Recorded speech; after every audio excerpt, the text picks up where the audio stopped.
বিশ্ব নবী রাহমাতুল লিল আলামিনকে শেষ নবী মানে না, তারা কাফের না মুসলমান? সবাই বলেন তারা কাফের না মুসলমান? তারা অবশ্যই কাফের। অতএব এই বাংলার জমিনের মধ্যে যদি কাদিয়ানীরা থাকতে হয় তাহলে কাফের পরিচয় দিয়ে তারা থাকতে পারবে, সুতরাং মুসলমান পরিচয় দিয়ে বাংলার জমিনের মধ্যে তারা থাকতে পারবে না। কথা বলেন ঠিক কিনা? এই জন্য আমাদের মুরব্বী উলামায়ে কেরাম, আমাদের আকাবির হযরতগণ, শাইখুল হাদিস আল্লামা আজিজুল হক রাহিমাহুল্লাহ, শাইখুল হাদিস আল্লামা মুফতি আমিনী রহমতুল্লাহ আলাইহি, প্রিন্সিপাল রহমতুল্লাহ আলাইহি, চরমুনার পীর সাহেব রহমতুল্লাহ আলাইহি এবং বর্তমান জমানার যারাই আছেন উলামায়ে কেরাম, আমাদের সবার একটাই দাবি, সেই দাবি হলো বাংলার জমিনের মধ্যে কাদিয়ানীদেরকে কাফের ঘোষণা করতে হবে, কাফের ঘোষণা করতে হবে। কথা বলেন ঠিক কিনা?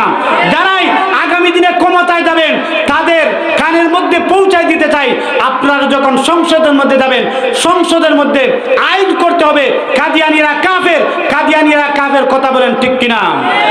সর্বশেষ আসলে যেই মাদ্রাসার উদ্যোগে মাহফিল হয়েছে, আপনাদের এলাকার কৃতি সন্তান, তিনি অনেক বড় মানুষ, যদিও দেখতে ছোট, অনেক বড় মনের মানুষ।